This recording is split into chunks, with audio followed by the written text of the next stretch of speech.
My dad walked me down the aisle, but he wasn't my real dad. Years passed. I went to college, got my dream job, met the love of my life. And when it was time to walk down the aisle, there was only one person I wanted by my side: him. As we stood at the entrance of the church, my heart was pounding. But before we took the first step, he gently squeezed my hand. "Before we go," he said, "I need to tell you something." I turned to him, confused. And then he told me the story that changed everything. "Your real dad," he said, "was my best friend." My breath caught in my throat. "He loved you so much," he continued. "But when you were born, he got sick. He knew he wouldn't make it. And on his last day, he asked me for one thing."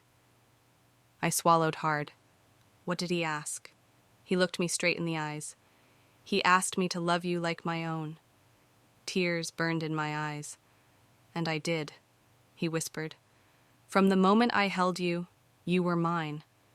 Not by blood, but by choice, and I would choose you 1,000,000 times over." I couldn't hold it in anymore. I broke down. All those years I had doubted him. All those times I had questioned if I really belonged to him. And here he was, telling me I had always been his. I wiped my tears and held his arm tighter. "You were never just my dad by choice," I whispered. "You're my dad, period."